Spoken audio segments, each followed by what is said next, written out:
The dust from the afternoon wind hadn't yet settled when Sarah Brennan realized the trader's wife was staring at her belly with eyes sharp as broken glass.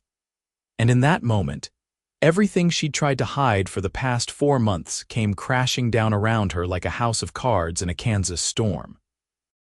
Sarah had walked into Miller's trading post just outside Dodge City with her head held high, determined to buy the fabric and supplies she needed before winter set in across the prairie. The year was 1878, and the September heat still clung to the air like a persistent ghost, but she knew the cold would come soon enough. She'd been saving her coins for months, working as a seamstress in town, keeping to herself, praying nobody would notice the changes in her body that she tried so desperately to conceal beneath loose dresses and shawls. But Martha Miller had eyes that missed nothing, and when Sarah reached across the counter for the bolt of wool, her shawl slipped just enough. "You're with child," Martha said, not a question but an accusation that cut through the quiet murmur of the trading post like a knife. The words hung in the air, heavy and damning. 3 other customers turned to look, their faces a mixture of shock and righteous judgment. Sarah felt her cheeks burn with shame, her hands trembling as she pulled the shawl tight around herself again. "I need the fabric," Sarah whispered, her voice barely audible. She placed her coins on the counter, but Martha didn't reach for them. Instead, the older woman crossed her arms over her ample chest and shook her head with the kind of satisfaction that came from catching someone in sin. "We don't serve your kind here," Martha announced loudly, ensuring everyone in the trading post could hear. "Unwed mothers bring shame to decent folk. You take your business elsewhere." The humiliation was complete. Sarah felt tears prick at her eyes, but she refused to let them fall. She wouldn't give these people the satisfaction of seeing her break down. She grabbed her coins from the counter, turned on her heel, and walked toward the door with as much dignity as she could muster. Behind her, she could hear the whispers starting, the scandal spreading like wildfire through dry grass. By nightfall, everyone in Dodge City would know her secret. She stepped out into the harsh sunlight, blinking against the brightness, and that's when she nearly collided with him. He was tall, with broad shoulders and sun-darkened skin that spoke of long days working under the open sky. His hat was pushed back on his head, revealing dark hair and eyes the color of strong coffee. He wore the clothes of a working cowboy, dust-covered and well-worn, and there was a saddle slung over one shoulder that he'd clearly been about to bring inside for repairs. "Whoa there," he said, steadying her with his free hand as she stumbled. "You all right, ma'am?" Sarah looked up at him, and for a moment she forgot to breathe. There was kindness in his face, a genuine concern that she hadn't seen directed at her in months. Not since Thomas had left, running off to California with promises that turned out to be lies, leaving her alone and ruined. "I'm fine," she managed to say, though her voice cracked on the words. She tried to step around him, but he didn't move aside. "You don't look fine," he said gently. "You look like somebody just kicked you when you were already down." The tears she'd been holding back finally escaped, sliding down her cheeks despite her best efforts. She wiped at them angrily with the back of her hand. "Please, I just need to go." But the cowboy was looking past her now, into the trading post, where Martha Miller was holding court, no doubt sharing every detail of Sarah's shame with anyone who would listen. His expression darkened as he caught enough words to understand what had happened. When he looked back at Sarah, his eyes had gone soft with something that looked like pity mixed with anger on her behalf. "She turned you away," he said, and it wasn't a question. Sarah nodded, not trusting herself to speak. The cowboy was quiet for a long moment, studying her face with an intensity that made her want to look away. But she couldn't. There was something in his gaze that held her, something that made her feel like maybe, just maybe, not everyone in the world was cruel. "You're pregnant," he said quietly, and Sarah flinched as if he'd struck her. "And there's no husband." "That's none of your concern," Sarah said, finding her voice again through sheer force of will. "Now, if you'll excuse me." "Wait," he said, and this time when he reached out, he caught her hand. His palm was calloused and warm, his grip gentle but firm. "What's your name?" "Why does it matter?" "Because I'm about to make you an offer, and I'd like to know who I'm talking to." Sarah stared at him, confused and wary. Sarah Brennan." "Sarah," he repeated, as if testing how it sounded. "I'm Jack Winters. I work the cattle ranches around here, been doing it for near about 8 years now. I'm 26 years old, I've got money saved up, and I've been thinking lately that it's about time I settled down." Sarah shook her head, not understanding where this was going. "That's very nice for you, Mr. Winters, but I really need to marry me," he said. The world seemed to stop. Sarah was certain she'd misheard him. "What, marry me?" Jack repeated, and his voice was steady, sure. "Right now, today. There's a preacher in town, we can go find him, and by sundown you'll be Mrs. Winters. Your baby will have a name, and you won't have to face this alone anymore." Sarah pulled her hand from his grasp, stepping back as if he'd lost his mind. "You don't even know me. Why would you possibly want to marry me? I'm carrying another man's child. I'm ruined." "No decent man would." "I'm not most men," Jack interrupted. "And I don't think you're ruined. I think you're scared and alone, and I think you deserve better than what you're getting from this town." He paused, then added, "My ma was in a similar situation when I was born. Different circumstances, but she struggled alone for years until my stepfather married her and gave me his name. He was a good man, and he saved us both. I've always wanted to be that kind of man, the kind who steps up when it matters." Sarah felt her throat tighten with emotion. This couldn't be real. Men didn't just offer to marry pregnant strangers out of the goodness of their hearts. There had to be a catch, something he wanted from her that he wasn't saying. "Why would you do this? What do you want in return?" Jack considered the question seriously. "A wife," he said simply. "A family. I've been alone for a long time, Sarah. My parents died 3 years back, and I've got no siblings, no kin to speak of. I've been working myself to the bone and saving every penny, thinking I'd find someone eventually, but the right woman never came along." He looked at her with such earnest honesty that it made her chest ache. "Maybe this isn't how most people start a marriage, but that doesn't mean it can't work. I'll provide for you and the baby. I'll treat you with respect. I won't ask for anything you're not ready to give. All I'm asking is a chance." Sarah's mind was reeling. This was insane. She'd known this man for all of 5 minutes, and he was proposing marriage. Every logical part of her brain screamed that this was a terrible idea, that she should walk away and figure out her problems on her own. But the truth was, she had no other options. She had a little money saved, but not enough to support herself and a baby for long. Once the townsfolk learned of her condition, she'd lose her seamstress work. She'd be cast out, forced to move on to another town where the same cycle would repeat itself. And the baby deserved better than that. The baby deserved a father, a name, a future. "You're serious," she said, searching his face for any sign of deception or ulterior motive. "You really mean this?" "I've never been more serious about anything in my life," Jack said. "I'll be your husband right now today if you'll have me. And I'll be a father to your child, raise him or her as my own. You have my word on that, and my word is worth something." Sarah closed her eyes, feeling the weight of the decision pressing down on her. She thought of Thomas, who had promised her the world and then abandoned her without a backward glance. She thought of her own parents, long dead from cholera, and how alone she'd been since. She thought of the baby growing inside her, innocent and undeserving of the stigma that would follow them both if she remained unwed. When she opened her eyes, Jack was still standing there, patient and waiting, his expression open and sincere. "All right," she heard herself say, the word coming out barely above a whisper. "All right, I'll marry you." The smile that broke across Jack's face was like sunrise after a long night. "You will?" "I must be out of my mind," Sarah said, and she couldn't help the small, shaky laugh that escaped her. "But yes, if you're truly offering, if you're sure about this, then yes." Jack set down his saddle right there on the trading post steps and took both of her hands in his. "I'm sure. I promise you, Sarah, I'll do everything in my power to make sure you never regret this."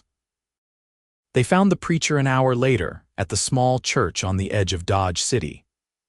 Reverend Thomas Green was an elderly man with kind eyes and a gentle manner, and if he was surprised by the sudden request for a wedding, he didn't show it. Jack explained the situation plainly, leaving out no details, and Sarah waited for the Reverend's judgment to fall like a hammer. Instead, Reverend Green simply nodded. "The Lord works in mysterious ways," he said, looking at Sarah with compassion. "If this young man is willing to take you as his wife and give your child a name, then I see no reason to delay. Do you both enter into this union of your own free will?" "I do," Jack said immediately. Sarah hesitated only a moment before saying, "I do." They stood before the simple wooden altar with its plain cross. No flowers or decorations, no guests or celebration. Just Sarah and Jack and the Reverend, and words that would bind them together for the rest of their lives. Sarah wore her everyday dress, plain brown cotton with a high collar, and Jack still had dust on his boots from the trail. It wasn't the wedding she'd dreamed of as a girl, but as Jack slipped a simple gold band onto her finger. He'd purchased it from the general store with the last of his spending money. Sarah felt something shift inside her chest. This was real. This was happening. "I now pronounce you man and wife," Reverend Green said with a smile. "Mr. Winters, you may kiss your bride." Jack looked at Sarah, a question in his eyes asking permission. She gave the smallest nod, and he leaned down to press a chaste, gentle kiss to her lips.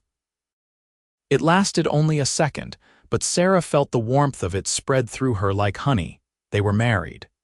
She was Sarah Winters now, and the baby would have a name. As they walked out of the church into the fading afternoon light, reality began to set in. Sarah realized she knew almost nothing about this man she'd just married. Where did he live? What were his habits, his temperament? What had she just agreed to? Jack seemed to sense her uncertainty. "I've been staying in a boarding house in town," he said as they walked down the dusty street. "But I've been saving up to buy some land, start a small ranch of my own. I've got my eye on a piece of property about 10 miles west of here. It's not much yet, just some open prairie, but there's a creek that runs through it and good grazing land. I was planning to build a cabin before winter." He glanced at her. "That's where we'll live if that's all right with you. It'll be simple at first, but I'll make it comfortable." Sarah nodded, trying to picture it. A cabin on the prairie, miles from town, isolated, but perhaps that was better than facing the judgment of Dodge City every day. "I can help," she offered. "I'm good with a needle and I can cook and keep house. I won't be a burden." "I never thought you would be," Jack said. He stopped walking and turned to face her. "Sarah, I want you to understand something. This marriage, it's real to me. I'm not doing this out of pity or charity. I'm doing it because I believe in building something good, something lasting. I know we don't know each other yet, but I'm hoping we'll have time to change that."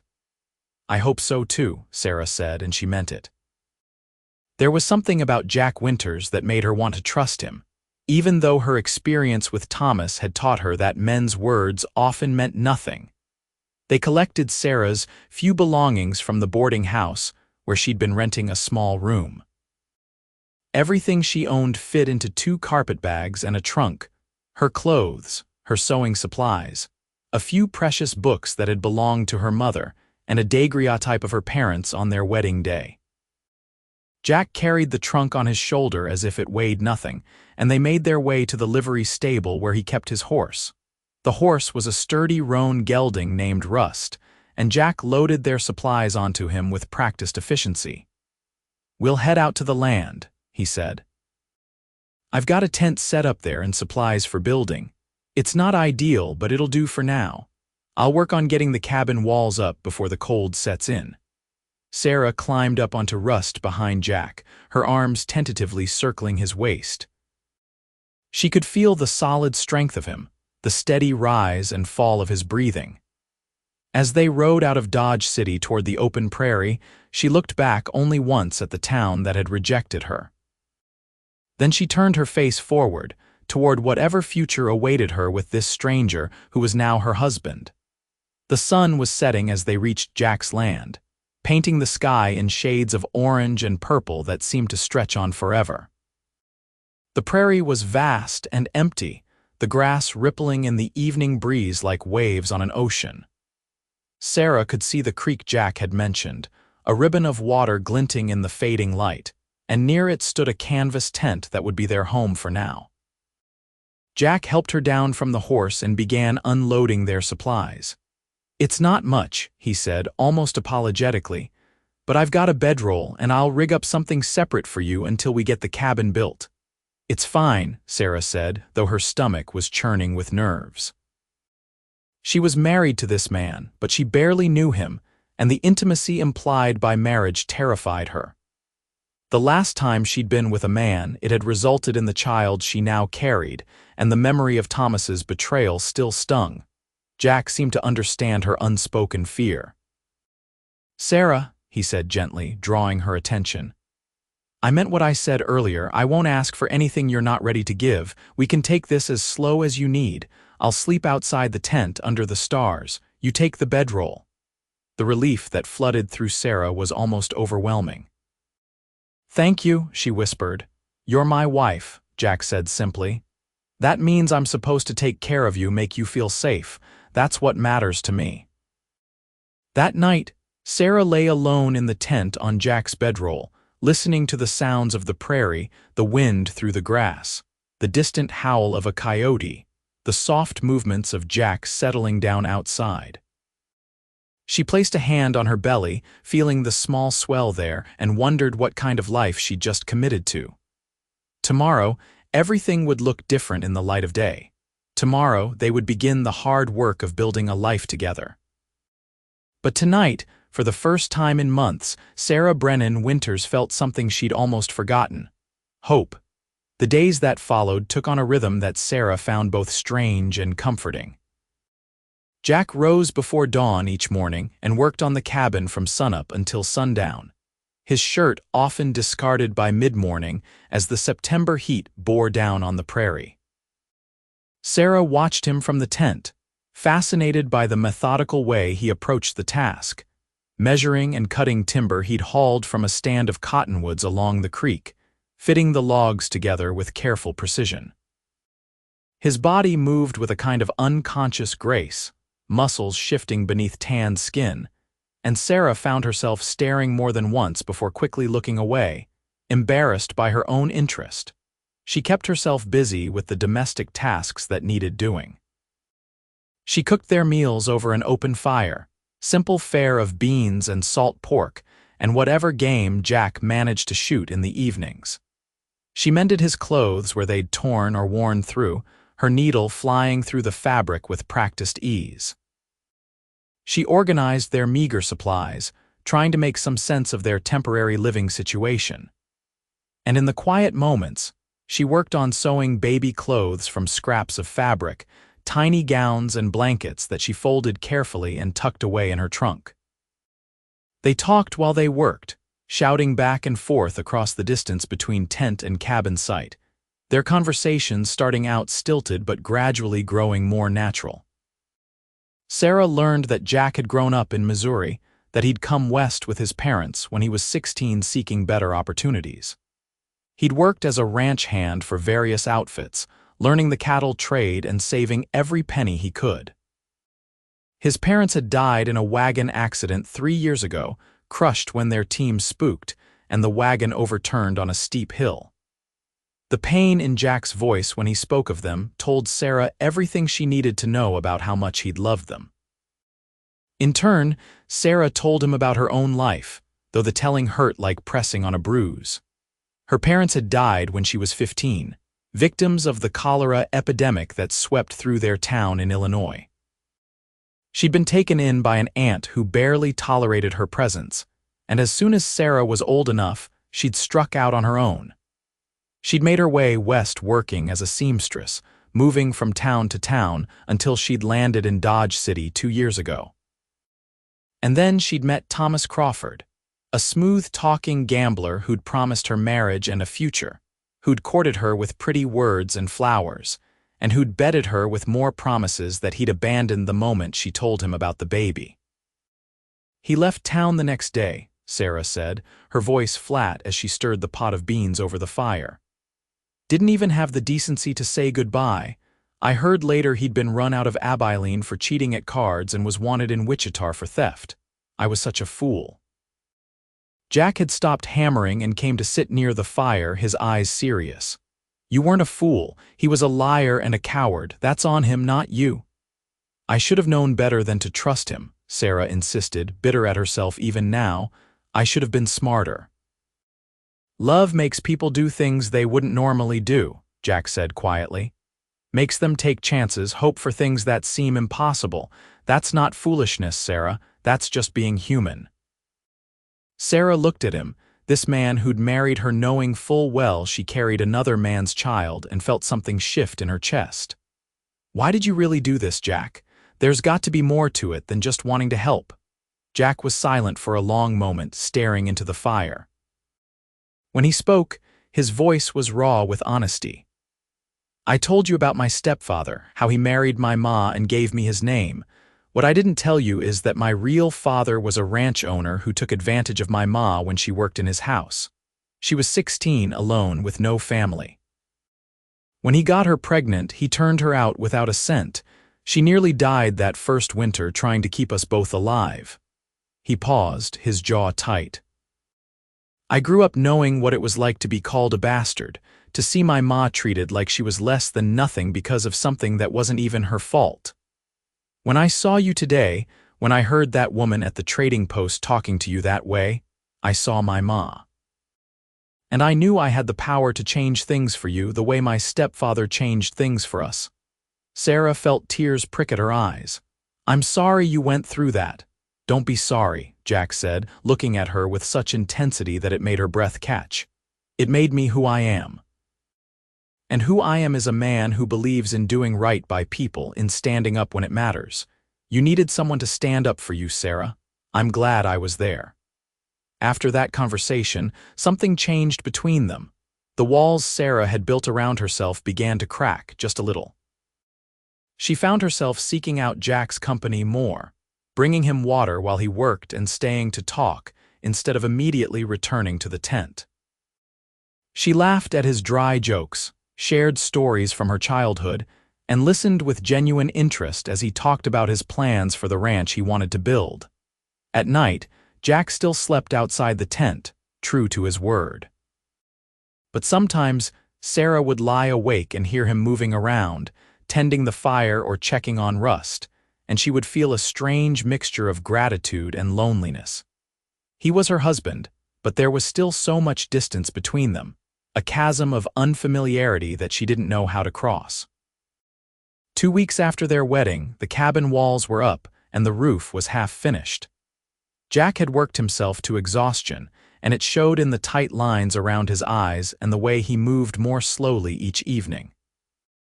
Sarah watched him washing up in the creek one night, splashing cold water on his face and neck, and made a decision. When he came back to the fire, she said, "You're working yourself too hard. You need to rest." "Can't rest yet," Jack said, settling down with a groan. "Got to get that roof done before the weather turns." "You're no good to anyone if you collapse from exhaustion," Sarah said firmly. "Tomorrow you rest. I mean it, Jack." He looked at her in surprise, then a slow smile spread across his face. "Yes, ma'am, I hear you." The next morning, Jack took Sarah's advice and slept in later than usual. When he finally emerged from his bedroll, Sarah had breakfast waiting, real coffee, a rare luxury she'd made using the last of their store, and flapjacks cooked on the griddle over the fire. Jack's eyes lit up at the sight. "What's all this?" he asked.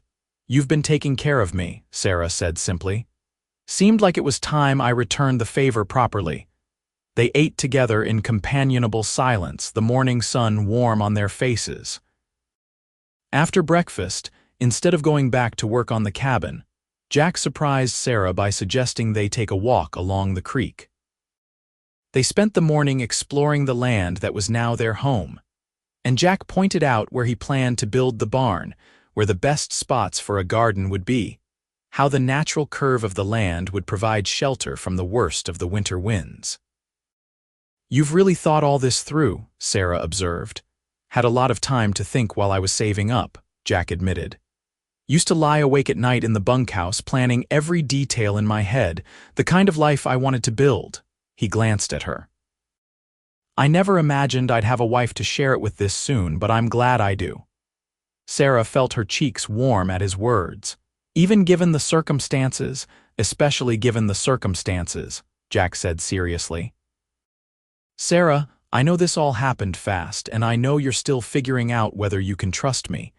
But I want you to know that I don't regret any of it, not for a second. They were standing by the creek, the water flowing past their feet, and Sarah realized how close Jack was standing. Close enough that she could see the gold flecks in his brown eyes, could smell the scent of sage and sunshine that seemed to cling to his skin. Her heart was beating faster, and she didn't understand why. I'm starting to trust you, she said softly. You've been nothing but kind to me, Jack. More than kind, you've been honorable, and that's something I wasn't sure I'd ever find in a man again.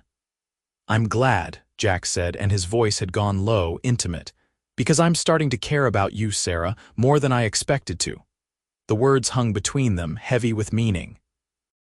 Sarah knew she should say something, but her mouth had gone dry. Before she could gather her thoughts, Jack reached out and gently tucked a strand of hair behind her ear, his fingers lingering against her cheek. Is this all right? He asked, always checking, always making sure she was comfortable. Sarah nodded, not trusting her voice. Jack's thumb traced along her jawline featherlight, and she felt a shiver run through her that had nothing to do with cold. His gaze dropped to her lips, a question in his eyes, and this time Sarah didn't wait for him to ask. She rose up on her toes and kissed him. It was different from the chaste kiss they'd shared at their wedding. This was deeper, more real, and Sarah felt herself melting into it, her hands coming up to rest against Jack's chest. She could feel his heart pounding beneath her palms as fast as her own. Jack's arms came around her, pulling her closer, and for a moment, Sarah forgot everything else, forgot her fear, forgot her past, forgot the uncertainty of her future.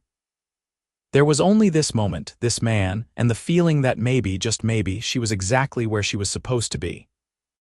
When they finally pulled apart, both breathing hard, Jack rested his forehead against hers. Sarah, he whispered, her name a prayer on his lips. I know, she said, because she did.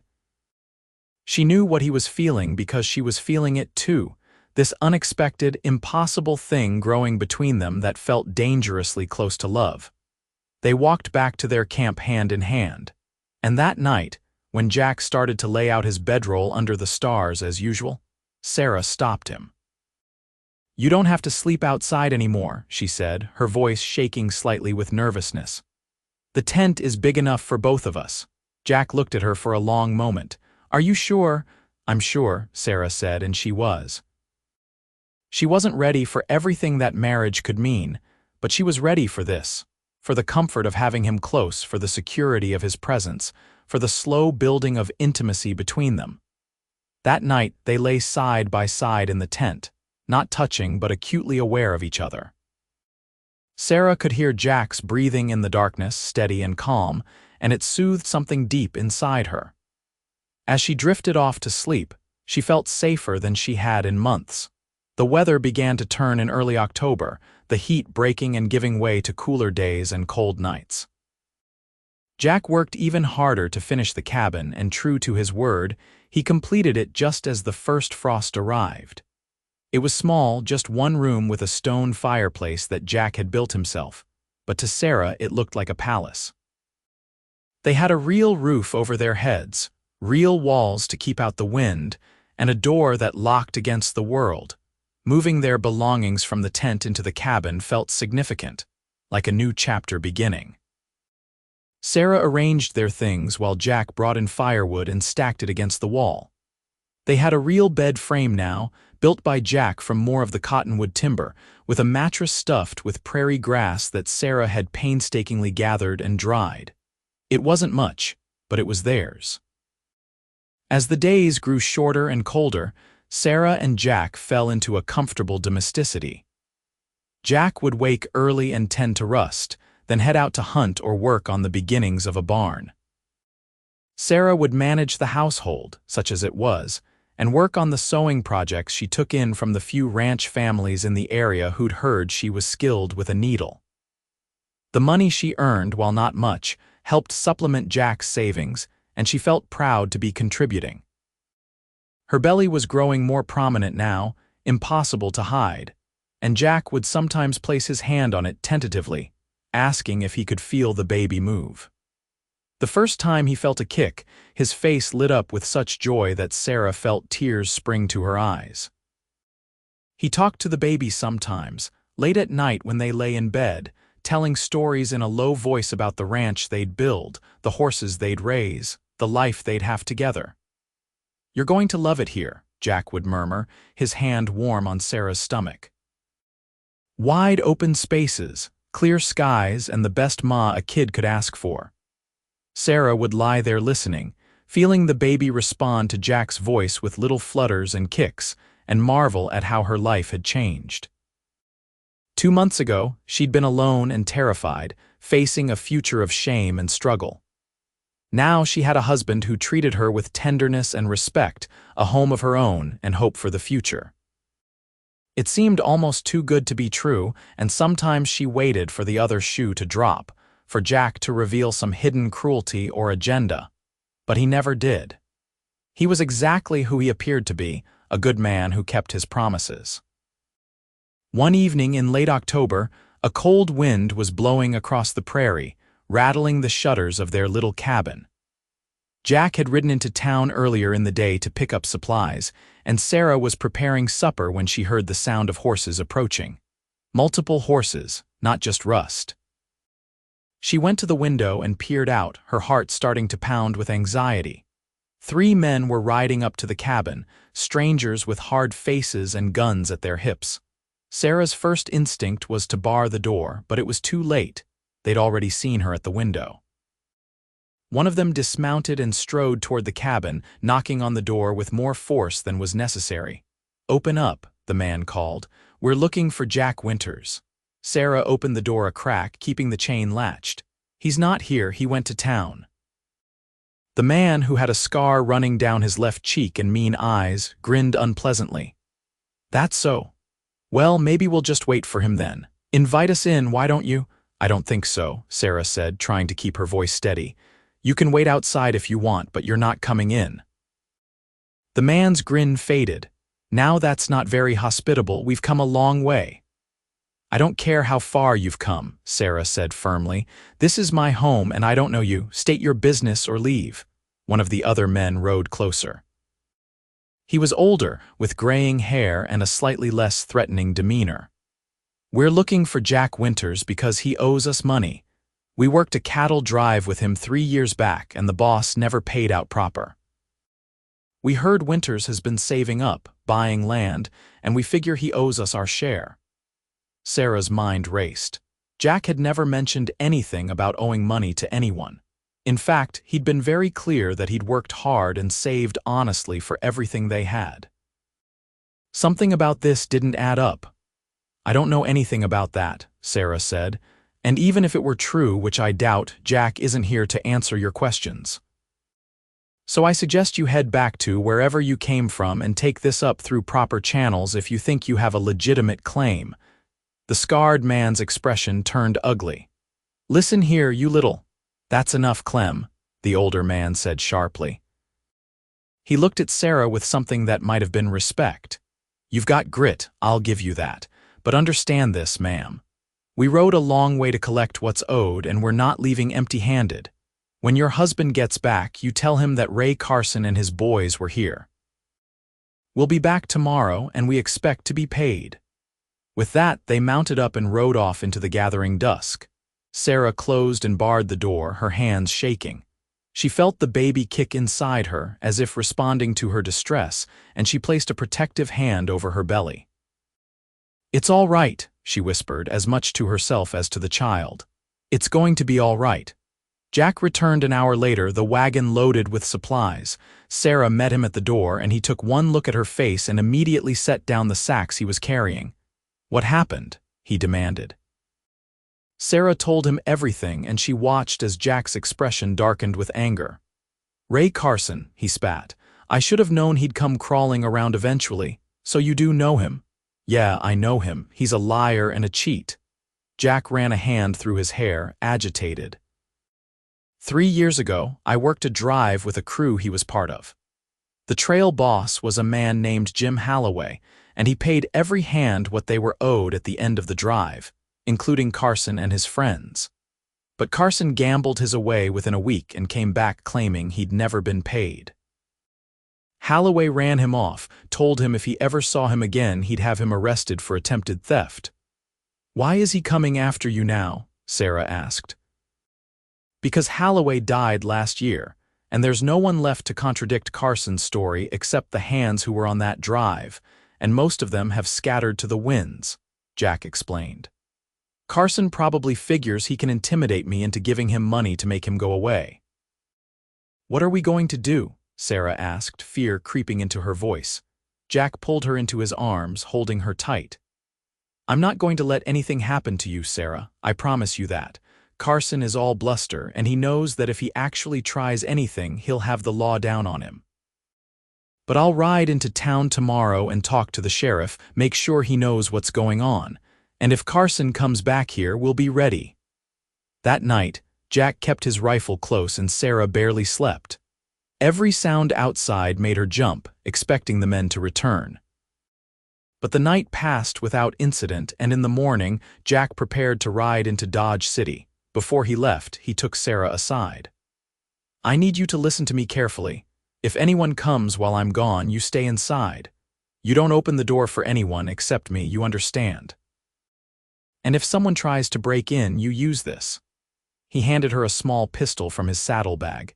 It's loaded, you know how to shoot, Sarah nodded. Her father had taught her the basics when she was young. I know enough. Good, I don't think it'll come to that, but I'd rather you be prepared. Jack kissed her forehead, then her lips, lingering longer than usual. I'll be back as soon as I can. Be safe. You too, Sarah said, clutching his hand. Jack rode off toward Dodge City, and Sarah spent the day in an agony of worry. She tried to keep busy, but every moment felt stretched thin with tension.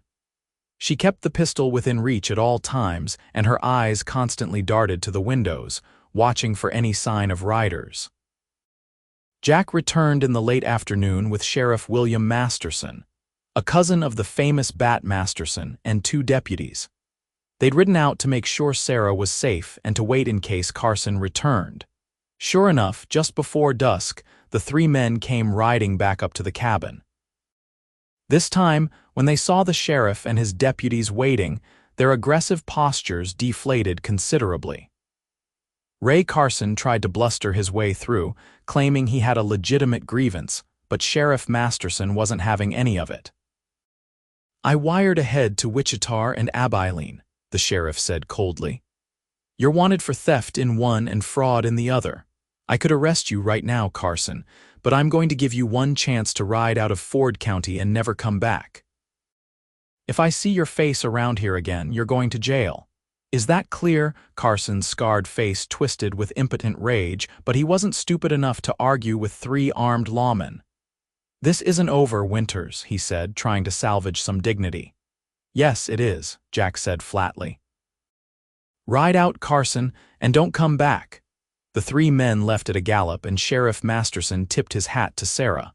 You've got a brave woman here, Winters. She stood up to those men without flinching from what you told me.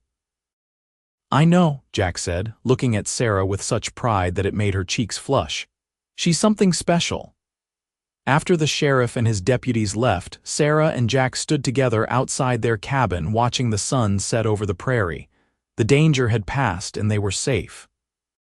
Sarah leaned into Jack's side and his arm came around her shoulders, pulling her close. You scared me today, she admitted. I was afraid something would happen to you in town. I'm not that easy to get rid of, Jack said with a slight smile. Takes more than the likes of Ray Carson to do me in. Still, Sarah said, turning to face him. I realized today how much I'd miss you if something did happen, how much you've come to mean to me. Jack's expression softened. Sarah, I love you, she blurted out, the words escaping before she could stop them. I know it's only been a couple of months, and I know this whole marriage started as a practical arrangement, but somewhere along the way it became real for me. You became real for me. And I love you, Jack Winters. I love your kindness and your strength and the way you look at me like I'm something precious. I love the way you talk to the baby at night and the way you work so hard to build us a good life. I love you. For a moment, Jack just stared at her, his eyes wide with emotion. Then he cupped her face in his hands and kissed her with a passion that took her breath away. When they finally broke apart, he rested his forehead against hers, his voice rough with feeling. I love you too, Sarah. God, I love you so much. I think I started falling for you the moment I saw you standing outside that trading post, trying so hard to be brave. And every day since then, I've fallen a little bit more. You're everything I never knew I needed, and I thank God every single day that I was in the right place at the right time to meet you. Sarah felt tears streaming down her cheeks, but for once they were happy tears. I never thought I'd feel this way again after Thomas. I thought that part of me was broken. You were never broken, Jack said fiercely. He was the one who was broken, who couldn't see what he had. But I see you, Sarah. I see how strong you are, how brave, how beautiful inside and out. And I'm going to spend the rest of my life making sure you know how much you're loved. That night, their marriage became complete in every sense of the word. Jack was gentle and patient, taking his time, always mindful of Sarah's condition and her past hurt. And Sarah, for her part, let down the last of her walls and gave herself completely to this man who had become her everything. Afterward, they lay tangled together in their bed, Jack's hand resting on her swollen belly, and Sarah felt a peace she'd never known before. She was loved. She was safe. She was home. The weeks that followed were some of the happiest of Sarah's life. As her pregnancy advanced and winter settled over the prairie, she and Jack grew even closer. They talked for hours about everything and nothing, learning each other's thoughts and dreams and fears. Jack worked on building furniture for the cabin, a proper table and chairs, a cradle for the baby that he crafted with painstaking care, shelves for Sarah's books and sewing supplies. Sarah cooked and cleaned and sewed, preparing for the baby's arrival with a mixture of excitement and nervousness. On Christmas Eve, Jack surprised her by riding into town and returning with a small pine tree that he'd traded for at the general store. They decorated it with strings of popcorn that Sarah made and paper ornaments she cut from old newspaper, and Jack produced a package wrapped in brown paper that he presented to her with a shy smile. "I've been working on this in the evenings when you were asleep," he said. "I hope you like it." Sarah unwrapped the package to find a wooden jewelry box, beautifully made with delicate carvings of prairie flowers on the lid. Inside was a locket on a chain, and when she opened it, she found a small lock of Jack's dark hair. "I know it's not much," Jack said, looking uncertain. "But I wanted you to have something you could keep close to your heart, the way you're always close to mine." Sarah threw her arms around him, crying and laughing at the same time. "It's perfect. It's the most perfect thing anyone's ever given me." She gave him the gift she'd made in secret, a new shirt sewn from fabric she'd carefully saved for, with his initials embroidered on the cuff.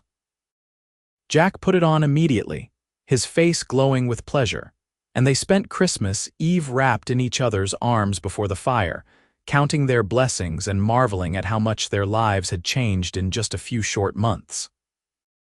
The baby came in late January of 1879, during a howling blizzard that trapped them in the cabin for 3 days. Sarah's labor started in the middle of the night, and Jack was immediately thrown into a panic. He'd arranged for a midwife from town to come when Sarah's time arrived, but there was no way to get to town through the storm, no way to bring help. They were on their own. "It's all right," Sarah said through gritted teeth as a contraction seized her. "Women have been having babies for thousands of years without doctors or midwives. We can do this." Jack looked terrified but determined. "Tell me what you need. I'm here. I'm not going anywhere."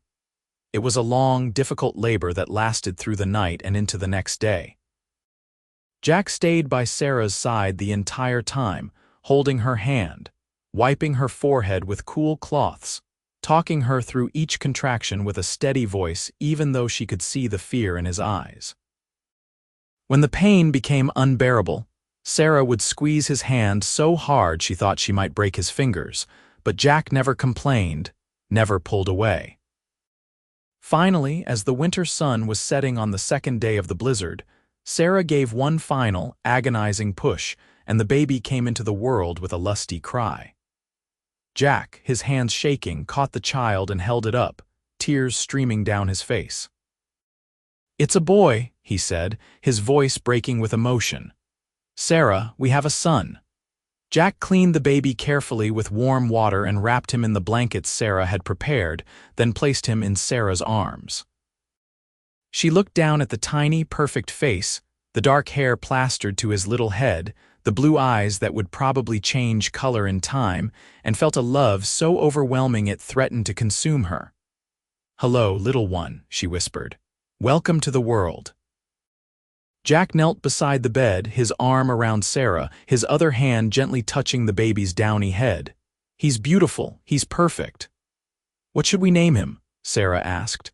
Jack was quiet for a moment, then said softly, "I was thinking about James after my stepfather. The man who gave me a name and a future, but only if you want to." Sarah looked at her husband, this incredible man who had done the same for her and for this child, and nodded. "James Winters, it's perfect." Baby James was a healthy, robust child with a powerful set of lungs. The days after his birth were a blur of sleepless nights and constant feedings, of learning how to care for this tiny new life they'd created together. Jack was a surprisingly natural father, taking to the role with the same dedication he brought to everything else. He would walk James around the cabin when the baby was fussy, singing old cowboy songs in his rough but tender voice, and Sarah would watch them together and feel her heart swell with so much love she thought it might burst. As winter gave way to spring and the prairie began to bloom with wildflowers, Sarah and Jack settled into their new reality as parents. Jack worked on expanding the cabin, adding a separate room for James, and began building the barn he'd been planning. Sarah managed the household and cared for James, and took in more sewing work from the growing number of families settling in the area. On a warm day in May, they packed James into a basket and rode into Dodge City for the first time as a family. Sarah was nervous about facing the town that had rejected her, but Jack held her hand and reminded her that she had nothing to be ashamed of. James was their son, legitimate and loved, and anyone who said otherwise would have to answer to him. As they walked down the main street, Sarah saw Martha Miller standing outside the trading post, her eyes widening as she took in the sight of Sarah with a baby and a husband by her side. Sarah held her head high and walked past without acknowledging the woman. She had no need for the approval of people like Martha Miller anymore. She had Jack, she had James, and she had a life that was full of love and purpose. They visited Reverend Green at the church, and the old preacher's face lit up when he saw them. "Mrs. Winters and Mr. Winters." "And who is this fine young man?" "This is our son, James," Jack said proudly, and Sarah heard the emphasis on our, claiming James as fully as if he'd been there from conception. Reverend Green blessed the baby and congratulated them both, and Sarah felt another piece of her past shame fall away. This was her family, this was her life, and it was good. As the year progressed, Jack's ranch began to take shape. He purchased a small herd of cattle with the money he'd saved and began building his operation. It was hard work, often requiring him to be away from dawn until well past dark, but he always made time for Sarah and James. He would come home exhausted, covered in dust and smelling of cattle, but the moment he saw his son, his face would transform with joy. He'd wash up and then scoop James into his arms, covering the baby's face with kisses until James would squeal with delight. On James's first birthday in January of 1880, they had a small celebration with a cake Sarah baked and a wooden horse Jack had carved. James, who was just beginning to walk, toddled around the cabin babbling happily, and Sarah and Jack watched him with the pride of devoted parents. That night after James was asleep in his cradle, Sarah and Jack lay in bed together and Sarah said, "I was thinking, maybe James should have a brother or sister." Jack propped himself up on his elbow, looking at her with surprise and pleasure. "Are you saying what I think you're saying?" Sarah smiled. "I'm saying that I'd like to have another baby, your baby this time, one we plan together." Jack's eyes grew bright with emotion. "Sarah, there's no difference to me. James is my baby as much as any child we might have together." "I know that," Sarah said, touching his face. "You've been an incredible father to him, but I want to give you a child of your own blood. I want us to create a life together the way we've created this family." Jack kissed her deeply, and his voice was husky when he said, "I would love that. I would love nothing more than to have another child with you." By spring, Sarah was pregnant again, and this time there was no fear or shame, only joy and anticipation. Jack was impossibly excited, already planning for the addition to the cabin they'd need, talking about the new baby as if it were already here. James, now a busy toddler, kept Sarah on her toes, and she marveled at how different this pregnancy was from her first, surrounded by love instead of facing it alone, secure in her husband's devotion instead of abandoned. The summer of 1880 was hot and dry, and Jack worried constantly about the cattle and the water levels in the creek. But the rains came in August, greening up the prairie and filling the creek to its banks, and Jack's relief was palpable. The ranch was growing, slowly but steadily, and they were even able to hire a young ranch hand named Tom to help with the work, giving Jack a bit more time at home with his family. In October, as the leaves on the cottonwoods along the creek turned gold, Sarah went into labor again. This time they were prepared. The midwife from town, Mrs. Garrett, had been staying with them for the past week, and she efficiently took charge of the situation. The labor was shorter than with James, only lasting from morning until early afternoon, and when the baby was born, Mrs. Garrett announced, "You have a daughter, Mrs. Winters, a beautiful, healthy girl." Jack, who had been pacing outside the bedroom like a caged animal, burst through the door the moment he was allowed in. He looked at the tiny baby in Sarah's arms, at her shock of dark hair and her delicate features, and his eyes filled with tears. "She looks just like you," he said to Sarah. "She's perfect." They named her Rebecca Ann, after both their mothers, and Jack was absolutely smitten from the first moment. Sarah watched her rough and tumble cowboy husband handle their tiny daughter with such incredible gentleness, and fell in love with him all over again. James, who was almost 2 years old, was fascinated by his new sister. He would stand by her cradle and babble at her, and when she wrapped her tiny hand around his finger, his face would light up with wonder. Sarah looked at her 2 children and her husband, and felt such profound gratitude for the turns her life had taken. If someone had told her 2 years ago that she would be here, in this place, with this family, she never would have believed it. The years that followed were full of hard work and simple joys. Jack's ranch continued to grow, becoming one of the more successful small operations in the area. They added more cattle, more land, and eventually built a proper barn and additional outbuildings. Sarah's sewing business also thrived, and she became known throughout the county for the quality of her work. Between the ranch and her sewing, they were able to save money and make improvements to their property.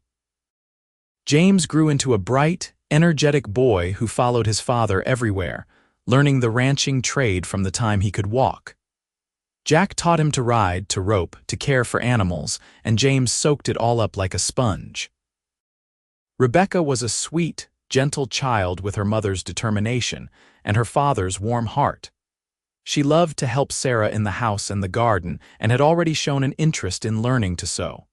In 1883, Sarah gave birth to another son, whom they named Thomas Henry. Jack had initially protested the name Thomas, given Sarah's history, but Sarah had insisted. "That man doesn't get to ruin a perfectly good name," she'd said firmly. "And besides, this Thomas is going to be nothing like him. This Thomas is going to be brave and honest and good, just like his father."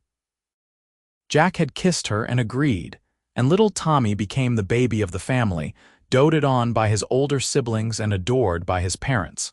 On their 5th wedding anniversary in September of 1883, Jack took Sarah into Dodge City for a proper celebration. They left the children with Mrs. Garrett for the night, a rare treat, and Jack treated Sarah to dinner at the finest restaurant in town. Over steak and potatoes, Sarah reached across the table and took Jack's hand. "You remember the day we met?" she asked. Jack smiled. "How could I forget? You came bursting out of that trading post looking like you were ready to take on the world with your bare hands if you had to."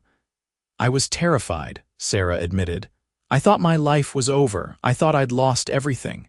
"And now?" Jack asked. "Now I know I found everything that day," Sarah said, her eyes bright with emotion. "I found you. I found hope. I found a future I never could have imagined. Jack, these past 5 years have been the happiest of my life. Even with all the hard times, all the struggles, I wouldn't change a single moment of it." "Neither would I," Jack said. "You and those kids, you're my whole world, Sarah. You're the reason I wake up every morning ready to face whatever comes. You're the reason I work so hard, the reason I keep pushing forward. I love you more now than I did the day I married you, and I didn't think that was possible." They kissed across the table, not caring who saw, and Sarah felt the same flutter in her stomach that she'd felt the first time Jack had kissed her by the creek all those years ago. Some things, she thought, never changed. Her love for this man, this good, honorable, wonderful man, would last forever. As they walked back to the hotel where they were spending the night, arm in arm under the stars, Jack suddenly stopped and turned to Sarah.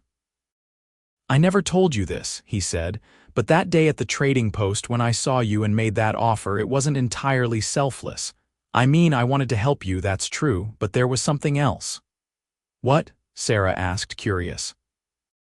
"When I looked at you, even in that moment when you were scared and vulnerable, I saw strength. I saw courage. I saw a woman who wasn't going to let the world beat her down without a fight, and I thought to myself, that's the kind of woman I want by my side. So yeah, I was helping you, but I was also hoping that maybe, just maybe, you'd be the missing piece I'd been looking for all along." Sarah felt tears prick at her eyes. "Jack Winters, you're going to make me cry right here on the street. Is that a bad thing?" he asked with a grin. "No," Sarah said, laughing through her tears. "It's a wonderful thing, because you were right. We were the missing pieces each other needed, and we found each other at exactly the right moment." They spent that night wrapped in each other's arms, talking and loving and dreaming about the future they'd continue to build together. And when they returned home the next day to the chaos and joy of their 3 children, Sarah looked around at the life they'd created and knew that she was the luckiest woman alive. The years continued to pass, marked by the steady rhythm of ranch life and the growing of their children. James, who had been a toddler when Sarah married Jack, grew into a fine young man who had no memory of being anyone other than Jack Winters' son. When he was 12 years old, he asked Jack about the circumstances of his birth, and Jack sat him down and told him the truth with characteristic honesty. "The man who helped give you life wasn't man enough to stick around," Jack said. "But that's his loss, James, not yours, because you are my son in every way that matters. I was there when you were born. I was the first one to hold you. I'm the one who taught you to walk and ride and rope. I'm the one who's loved you every single day of your life, and that will never change." James had hugged his father tight and said, "You're my pa, that's all I need to know." Sarah, listening from the doorway, had cried happy tears and thanked God once again for bringing Jack into their lives. Rebecca grew into a beautiful young woman with her mother's grace and her father's strong will. She was smart and capable, equally comfortable riding the range with her brothers or helping her mother with the household tasks. She had a gift for working with animals, particularly horses, and Jack began teaching her the finer points of horse training. Tommy, the baby, was a wild child with boundless energy and a mischievous streak a mile wide. He kept Sarah and Jack on their toes with his antics, but he had such a sweet nature that it was impossible to stay angry with him for long. He worshipped his older brother and followed James everywhere he was allowed. In 1888, when James was 9 years old, Sarah gave birth to their fourth child, another daughter they named Margaret Rose. She was a surprise, coming when Sarah thought she was done having babies, but she was a welcome addition to the family. Jack joked that God had seen fit to even out the numbers, 2 boys and 2 girls, and Sarah laughed and agreed that their family was now perfectly complete. The ranch prospered throughout the 1880s and into the 1890s. Jack's reputation as an honest dealer and a skilled rancher grew, and he was able to expand their holdings significantly. They built a larger house, a proper ranch house with multiple bedrooms and a spacious kitchen, though Sarah insisted on keeping their original cabin standing as a reminder of where they'd started. As the children grew older and required less constant supervision, Sarah was able to dedicate more time to her sewing business. She began taking on larger projects, making custom dresses for weddings and special occasions, and her work became sought after throughout the region. She took pride in her skill and in the fact that she was contributing to the family's prosperity with her own talents. In 1893, when James was 14, he asked if he could start working full-time on the ranch instead of continuing his schooling. Sarah was hesitant, wanting her son to have more education than she and Jack had received, but Jack pointed out that James had a good head for ranching and seemed genuinely passionate about the work. "He can always go back to school later if he wants," Jack said. "But right now, he's got the opportunity to learn a trade he loves from the ground up. That's worth something too." Sarah reluctantly agreed, and James thrived in his new role. He worked alongside Jack and the ranch hands they employed, learning every aspect of the business, and it became clear that one day he would take over the ranch when Jack was ready to step back. Rebecca, on the other hand, was voracious in her appetite for learning. She read every book she could get her hands on, and Sarah and Jack arranged for her to continue her education with a tutor from town. She talked about becoming a teacher someday, or maybe even a doctor, and Jack encouraged her ambitions even when other people suggested that such dreams were impractical for a woman. "You can be whatever you want to be," Jack told his daughter. "Don't let anyone tell you different." In the summer of 1895, tragedy struck when a summer storm stampeded part of their cattle herd. Jack and James were out trying to control the frightened animals when Jack's horse stumbled in a prairie dog hole. Jack was thrown hard, landing on his shoulder and breaking his collarbone. It was a serious injury that required weeks of healing, and for the first time since Sarah had known him, Jack was forced to slow down and rest. Sarah nursed him through his recovery, and in those quiet weeks, they had time to really talk in a way they hadn't in years. They reminisced about their early days together, the struggles and triumphs they'd shared, and marveled at how far they'd come. "I never imagined it would be like this," Jack said one evening as they sat together on the porch of their ranch house, watching the sunset paint the prairie in shades of gold and crimson. "I thought I'd build a small ranch, make a decent living, maybe have a family. But this, Sarah, this is beyond anything I dreamed of, and it's all because of you." "Because of us," Sarah corrected gently. "We built this together, Jack, every bit of it." "You're right," Jack said, taking her hand. "We make a pretty good team, Mrs. Winters. The best," Sarah agreed. By the time Jack had fully recovered, fall was approaching, and with it came the news that would change their family forever. Rebecca, now 16 years old, had caught the attention of a young man named Daniel Murphy, the son of a neighboring rancher. Daniel was 20 years old, respectful and hardworking, and it was clear to everyone that he was absolutely smitten with Rebecca. Jack was predictably protective, grilling poor Daniel every time he came to call, but Sarah could see that the young man was genuine in his affections. Rebecca was still young, but she was mature for her age, and she seemed to genuinely care for Daniel as well. "They remind me of us," Sarah said to Jack one night after Daniel had left following a Sunday dinner. Young and hopeful and building toward a future. We were older, Jack protested. And in very different circumstances. Not that much older, Sarah pointed out. I was 19 when we married, Rebecca is 16, and while the circumstances were different, the important things are the same. They care for each other, they respect each other, and they want to build a life together. Jack sighed heavily. I know, I just hate the thought of losing her. We're not losing her, Sarah said, wrapping her arms around her husband. We're gaining a son-in-law and eventually grandchildren.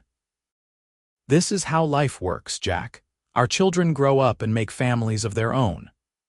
Rebecca and Daniel were married in the spring of 1896 in a beautiful ceremony at the church in Dodge City. Sarah sewed her daughter's wedding dress herself, putting every bit of skill and love she possessed into making it perfect. As she watched Rebecca walk down the aisle on Jack's arm, both of them crying happy tears, Sarah thought back to her own wedding 17 years earlier. The hasty ceremony with no guests or celebration, just two strangers making a commitment that had seemed impossible at the time. Look at us now, she thought. Look at what we built from that desperate beginning. The reception was held at the ranch, with neighbors and friends coming from miles around to celebrate. There was music and dancing and more food than Sarah had ever prepared at one time. Jack danced with Rebecca, then with Sarah, and then with little Margaret, who was 8 years old and thrilled to be included in the grown-up festivities. As the sun set and the guests began to drift away, Sarah stood with Jack on the porch of their home, watching the last rays of light fade from the sky. We did good, Jack said quietly, with her, with all of them. We did, Sarah agreed. She's going to be happy, Jack. Daniel is a good man, just like her father. Jack pulled Sarah close, kissing the top of her head. I love you, Sarah Winters. Have I told you that today? Only about a dozen times, Sarah said with a laugh, but I never get tired of hearing it. Good, Jack said. Because I plan to keep saying it every day for the rest of our lives. The years that followed brought more changes. James, at 19, began courting a girl named Emily from Dodge City, and they married in 1898. Emily was a sweet-natured girl who fit right into the family, and she and Sarah became close friends. When James and Emily had their first child in 1899, a daughter they named Sarah after her grandmother, Sarah Winters held her first grandchild and marveled at the passage of time. Rebecca and Daniel had their first child around the same time, a son named Jack in honor of Rebecca's father. Jack Winters was beside himself with pride at having a grandson named after him, and he spoiled the baby outrageously whenever Rebecca brought him to visit. Tommy, who was now a strapping 16-year-old, had grown into a talented horse trainer with a particular gift for breaking difficult animals. He worked alongside his father and brother on the ranch, and while he was still prone to the occasional bout of mischief, he'd matured into a responsible and hard-working young man. Margaret, at 12, was showing signs of following in Rebecca's footsteps with her love of learning. She excelled at her studies and talked about wanting to attend normal school to become a teacher. Sarah and Jack fully supported her ambitions, determined that their daughters would have every opportunity to pursue their dreams. As the new century dawned in 1900, Sarah and Jack found themselves in the unusual position of being grandparents with a 12-year-old daughter still at home. They laughed about it, joked that they'd started their family late and kept going longer than most, but neither of them would have changed a thing. On their 21st wedding anniversary in September of 1900, Jack surprised Sarah with a trip to Denver. It was the farthest she'd ever traveled from the ranch, and she was both nervous and excited. They took the train, a marvel of modern technology that still seemed somewhat magical to Sarah, and spent a week in the city seeing the sights and enjoying a second honeymoon of sorts. One evening, as they were walking through a park, Jack stopped and turned to Sarah. "Do you ever think about that day at the trading post?" he asked. "Sometimes," Sarah admitted. Usually when I'm feeling particularly grateful for how things turned out. I think about it all the time, Jack said. I think about how close I came to just walking past you, minding my own business. I almost did, you know. I was in a hurry, had things to do. But something made me stop, made me look at you and see that you needed help. And I'm so grateful that I listened to that voice because it brought me you, it brought me our whole life together. Sarah felt tears welling up. Jack Winters, after 21 years you can still make me cry. I hope I never stop, Jack said, pulling her into his arms. I hope when we're old and gray, sitting on our porch watching our great-grandchildren play, I can still find ways to remind you how much you mean to me. I think you will, Sarah said, kissing him softly, because that's who you are. You're the man who saw someone in need and didn't hesitate to help. You're the man who kept every promise he ever made to me. You're the man I fell in love with, and the man I'll love until my last breath. They stood there in the park as the sun set behind the mountains, holding each other and reflecting on the improbable, beautiful life they'd built together.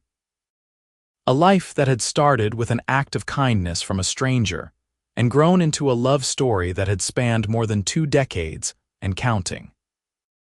When they returned home to the ranch, they were greeted by their children and grandchildren, and Margaret threw her arms around Sarah with the unrestrained affection of a 12-year-old who'd missed her parents. "I'm so glad you're home," Margaret said. "It wasn't the same without you." Sarah hugged her youngest daughter tight and looked around at her family.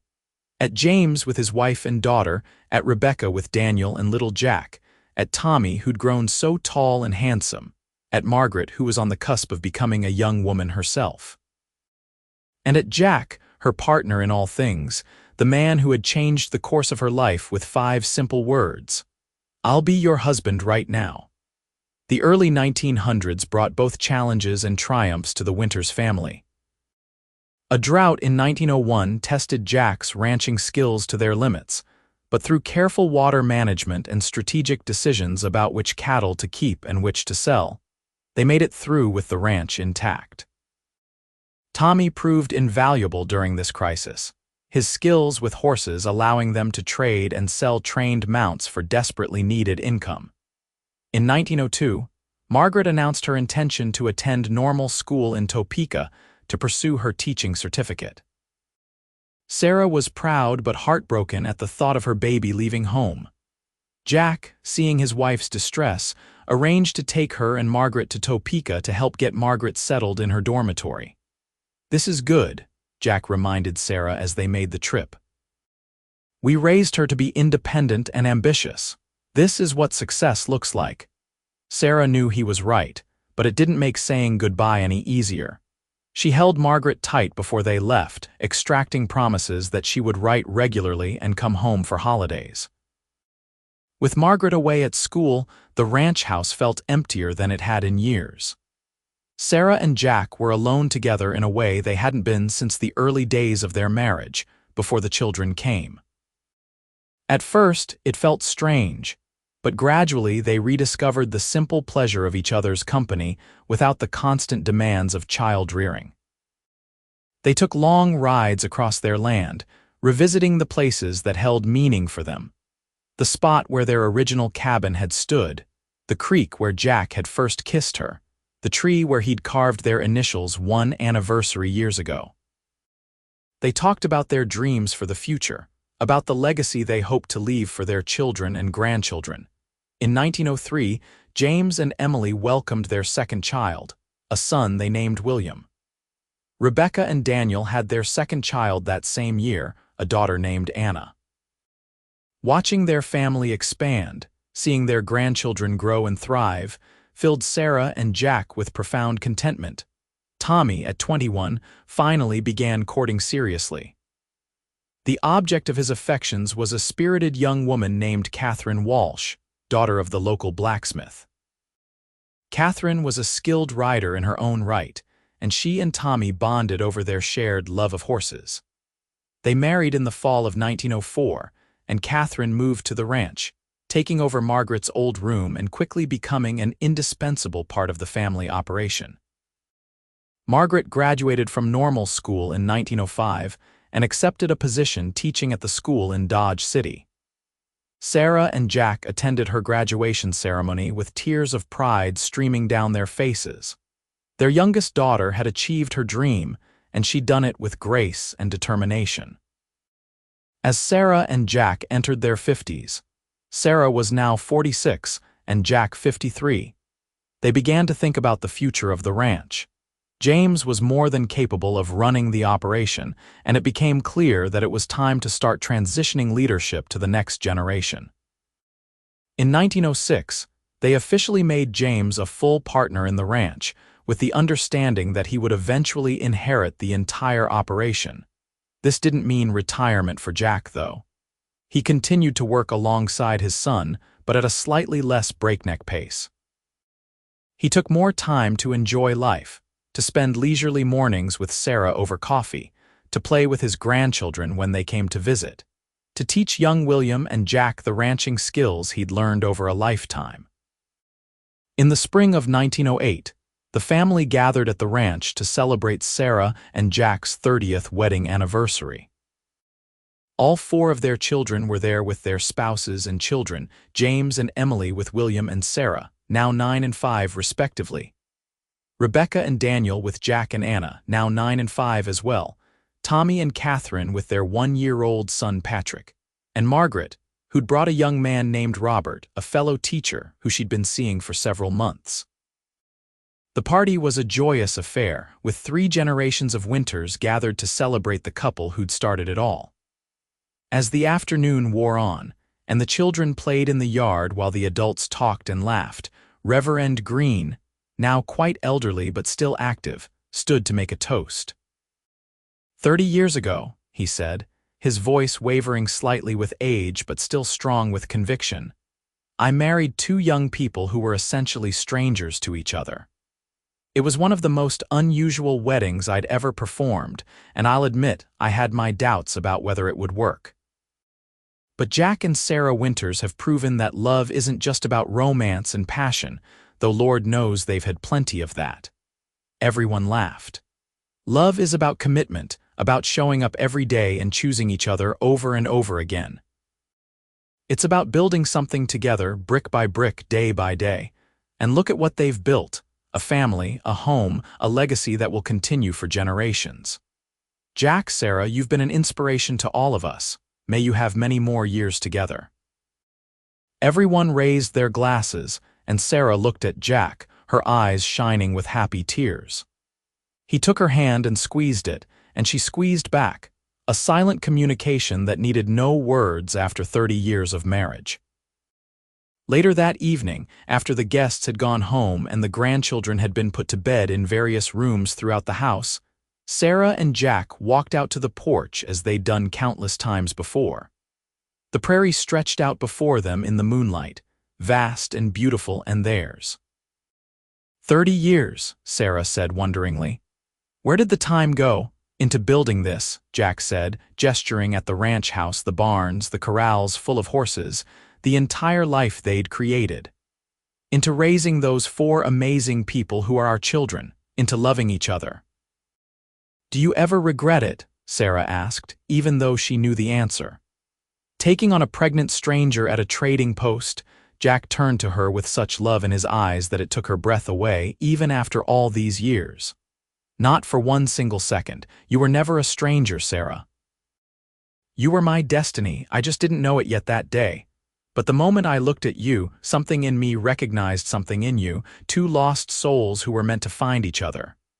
We weren't lost, Sarah said softly. We were just on our way to this moment, to this life. We were always heading here, we just had to find each other first.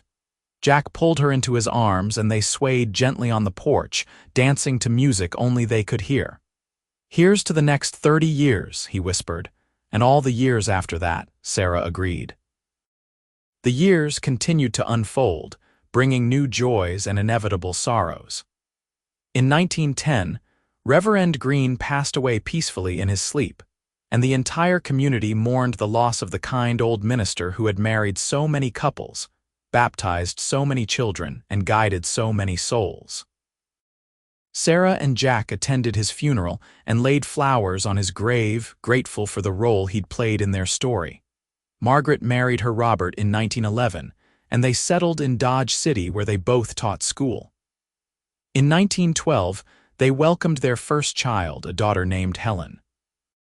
Sarah, now a grandmother 7 times over, marveled at how quickly time seemed to pass. James and Emily had a third child in 1913, another son they named Thomas after Sarah's father. Rebecca and Daniel welcomed their third child, another son, the same year.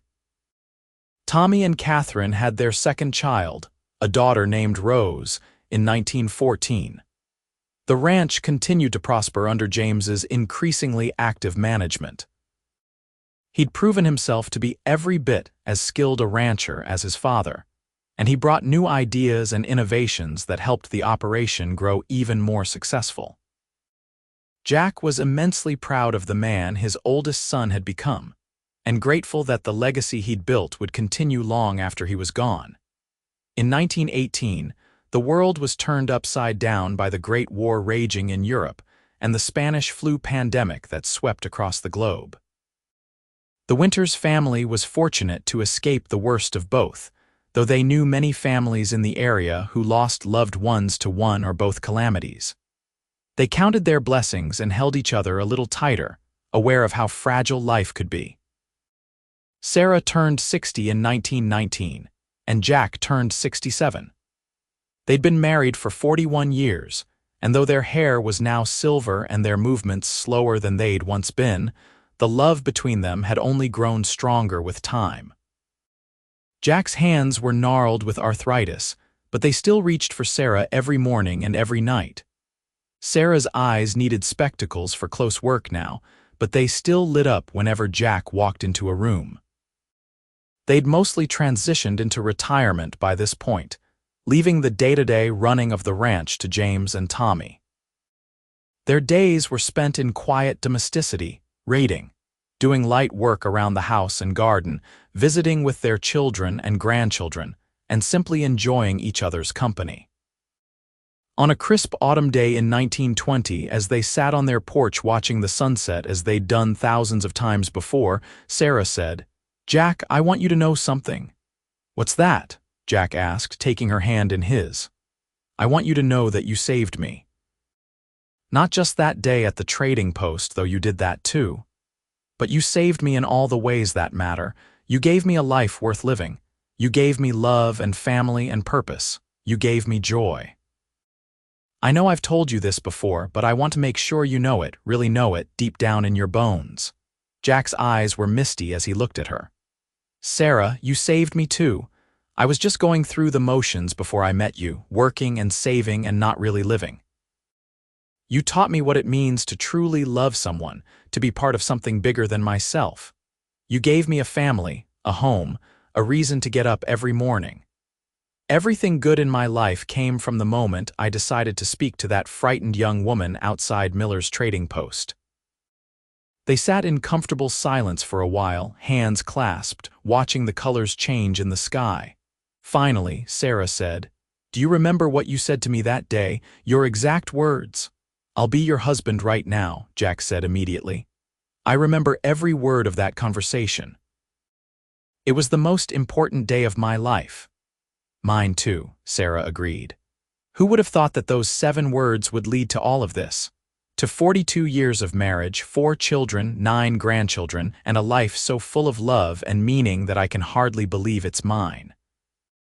"It's ours," Jack corrected gently, just as she'd corrected him all those years ago. "We built it together." As the stars began to appear in the darkening sky, Sarah leaned her head on Jack's shoulder, feeling the steady rise and fall of his breathing, the solid warmth of him beside her. She thought about the terrified 19-year-old girl she'd been, pregnant and alone, facing a future that seemed impossibly bleak. She thought about the young cowboy who'd seen her distress and offered her a lifeline without hesitation. And she thought about all the years in between, the laughter and the tears, the struggles and the triumphs, the countless small moments that had woven together to create a marriage, a family, a legacy. "I love you, Jack Winters," she whispered into the gathering dark. Today, tomorrow, and always. I love you too, Sarah Winters, Jack replied, his voice warm and sure. Until the stars fall from the sky and beyond. They sat together as the night deepened around them, two souls who'd found each other against all odds, who'd chosen each other every day for more than 4 decades, who'd built a love story that would echo through generations. The prairie wind whispered through the grass, carrying with it the sounds of horses in the corral, cattle lowing in the distance. And from inside the house, the faint sound of their grandchildren's laughter as James's family stayed for supper. This was their life, Sarah thought with deep contentment. This was the miracle that had grown from a single moment of kindness, a single impulsive offer, a single leap of faith. She was pregnant and unwed at a trading post, and a cowboy had said, "I'll be your husband right now." And from that impossible beginning had come everything that mattered. The future stretched ahead of them, however many years they had left, and Sarah knew they would face it the way they'd faced everything else, together, united, bound by a love that time had only strengthened. Their children would carry on their legacy, teaching their own children about the importance of kindness, courage, and commitment. The ranch would continue to thrive under James's stewardship and eventually would pass to the next generation and the one after that. But for now, in this moment, it was enough to sit on their porch with the stars emerging overhead, their hands clasped tight, their hearts beating in sync after 42 years of practice. It was enough to know that they'd lived well, loved deeply, and built something that would endure. Sarah closed her eyes and let the peace of the evening wash over her, grateful beyond measure for the unexpected gift of this life, this love. This man who'd stepped up when she needed him most and had never wavered in his devotion since. She'd been given a second chance when she thought all hope was lost, and she'd made the most of every single day. As they finally rose to go inside, Jack's arm around her waist and hers around his, Sarah looked back one last time at the prairie she'd called home for more than 40 years. The land rolled away into darkness, but she could see it clearly in her mind's eye. Every hill and hollow, every blade of grass, every inch of the earth that she and Jack had claimed as theirs and transformed into a thriving homestead. "Thank you," she whispered to the prairie, to the universe, to whatever force had brought her to that trading post on that particular day when Jack Winters happened to be walking by. "What are you thanking?" Jack asked gently. "Everything," Sarah said simply. "I'm thanking everything that led me to you." Jack kissed her temple and guided her inside, where warmth and lamplight and the voices of their family awaited them. They closed the door on the night, secure in their home, surrounded by love, blessed beyond measure. And so their story continued, day after day, year after year, a testament to the transformative power of compassion, the strength of commitment, and the enduring nature of true love. From that desperate moment at a dusty trading post in 1878 had grown a love that spanned decades, a family that would endure for generations, and a legacy of kindness that would inspire all who heard their tale. Sarah and Jack Winters had built something beautiful together, and it would live on long after they were gone, a reminder that sometimes the most profound love stories begin with a simple act of human decency, with one person looking at another's need and saying, without hesitation, "I can help. I will help. Let me be the one to help."